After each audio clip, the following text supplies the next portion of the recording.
वाक्यांश के लिए एक शब्द के डे 2 में आपका स्वागत है। और आज हम बात करते हैं पिछले क्लास से आगे की क्लास की। तो आज के भी जो टॉपिक हैं वो भी प्रीवियस ईयर क्वेश्चन से ही लिया गया है, तो इसको भी हल्के में मत लेना, ठीक है। बार बार पढ़ते रहेंगे और कुछ ऐसे प्रश्न आएंगे जो कई बार पूछे गए हैं, तो आपको वैसे याद हो जाएंगे और आपको उसकी महत्ता भी समझ में आएगी। और इसके साथ साथ नए शब्द भी आप को मिलते रहेंगे जिससे आप परिचित होते रहेंगे। चलो शुरू करते हैं। पहला स्टेटमेंट क्या है? जो वाक्यांश क्या है? पहला, जो शोक करने योग्य हो। तो जोड़ो छा, शोक प्लस योग्य, क और ग मिलके हो जाता है च। तो यहाँ पे आधा क और आधा ग मिलेगा तो आधा च। शोक प्लस योग्य जुड़ के होगा सोच्य।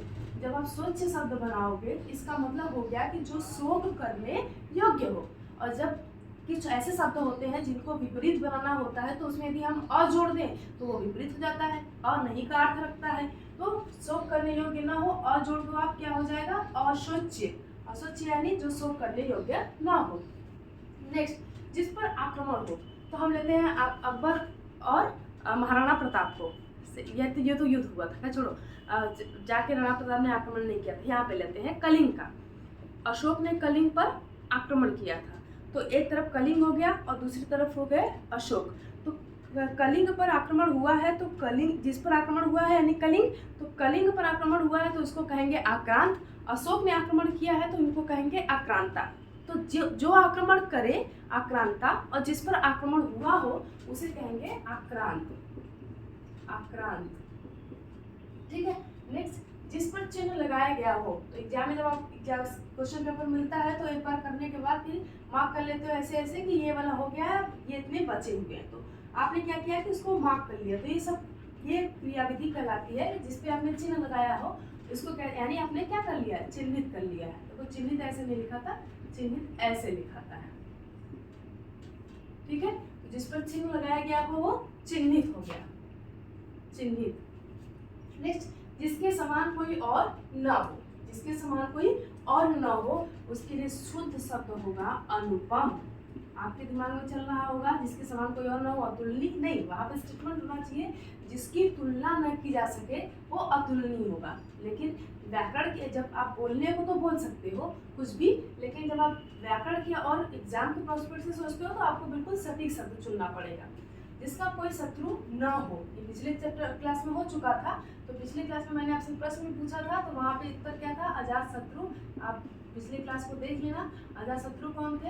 हरे डायनेस्टी में बिंबिसार के पुत्र थे। नेक्स्ट, जो सब कुछ जानता हो। ज्ञा शब्द का मतलब होता है जानना। जो सब कुछ जानता हो, सर्वज्ञ, सब कुछ जानना।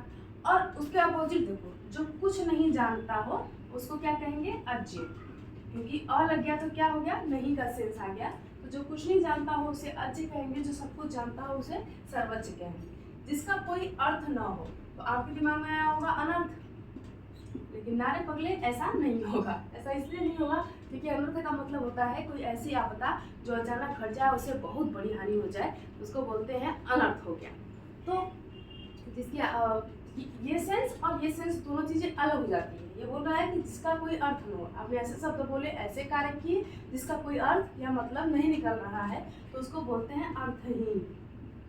अर्थहीन, ठीक है। ये सही शब्द है इसके लिए। जो लिखना पढ़ना जानता हो। हमारे यहाँ जो ये बताया जाता है कि भारत में शिक्षा का दर इतना है, वास्तव में शिक्षा का दर नहीं होता है, वो साक्षरता दर होता है। उसमें 7 वर्ष से ऊपर के लोगों को काउंट किया जाता है जिनको केवल क्या है? लिखना और पढ़ना। तो यहाँ पे क्या हम मेजर करते हैं? साक्षरता दर। तो जो लिखना और पढ़ना जानता हो उसे क्या कहेंगे? साक्षर कहेंगे। जो उपकार को मानता हो, पिछली कक्षा में आया था, जो उपकार को न मानता हो उसके लिए कृतज्ञ शब्द यूज करते हैं। और कृतज्ञ के अपोजिट हो जाएगा जो उपकार को मानता हो, तो क्या हो जाएगा? कृतज्ञ। कृतज्ञ, जो उपकार को मानता हो। अच्छे कुल में जन्म लेने वाला। अच्छे कुल में जन्म लेने वाला कौन होता है? पुल्लिंग। जब आप फ्रांसीसी समाज देखोगे, फ्रेंच रिवॉल्यूशन पढ़ोगे, तो वहाँ पे समाज जो बटा हुआ था 3 स्टेट में बटा हुआ था। फर्स्ट में चर्च थे, सेकेंड में पुल्लिंग। पुल्लिंग का मतलब जिसके पास अकूत संपत्ति हो, यानी औसत से ज़्यादा संपत्ति हो, जो सामाजिक रूप से आर्थिक रूप से बिल्कुल संपन्न हो, उसके लिए पुल्लिंग वर्ड यूज करते हैं। तो हमारे इससे महात्मा गांधी, पटेल जी, जवाहरलाल नेहरू, ये लोग पुल्लिंग वर्ग में आते हैं। नेक्स्ट क्या है? जो भू को धारण करे। भू को धारण करने वाला, भू प्लस धारण शब्द ले लो तो हो जाएगा भूधर। क्या हो जाएगा? भूधर। जो मृत्यु को जीत ले, जो मृत्यु को जीत ले, मृत्युंजय। महामृत्युंजय जाप पढ़ते हो ना, वही मृत्युंजय। मृत्युंजय वो इसलिए पढ़ते हो ताकि आप मृत्यु को जीत लो, आपको कभी मृत्यु ही ना मिले, हमेशा हमेशा जीते रहो। तो जो जीता न जा सके उसको कहते हैं अजेय। जो जीता न जा सके उसको क्या कहते हैं? अजेय। जय जय, जय का मतलब जो जीत जाए, और अजय यानी जिसको जीता ना जा सके। जो व्यक्ति विदेश में रहता हो, जो व्यक्ति विदेश में, पिछले क्लास में भी स्टेटमेंट आया था, तो मैंने वहां पे बोला था क्या? प्रवासी।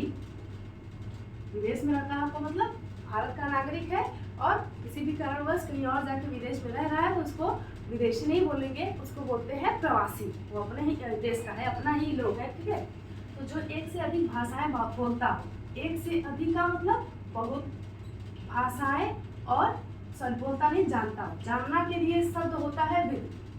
जानना के लिए संस्कृत शब्द क्या होता है? विद। और भाषाएं आप समझ रहे हो, हिंदी, इंग्लिश, संस्कृत, तमिल, कन्नड़, ये सब भाषाएं हैं। एक से अधिक यानी बहुत सारी, तो यहाँ पे बहु शब्द ले लो, बहुत, तो बहुत से बहु शब्द ले लो, भाषा ले लो और विद ले लो, तो क्या बन गया?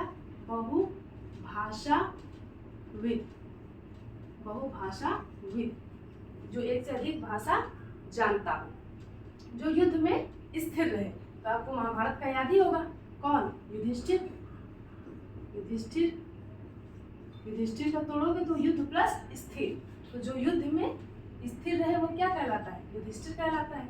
संध्या और रात्रि के बीच का समय, संध्या और रात्रि के बीच के समय को गोधूली भी कहते हैं। लेकिन यहाँ पे यदि शब्द गोधूली न दे तो एक और शब्द प्रयोग हो सकता है जिसको कहते हैं प्रबोध।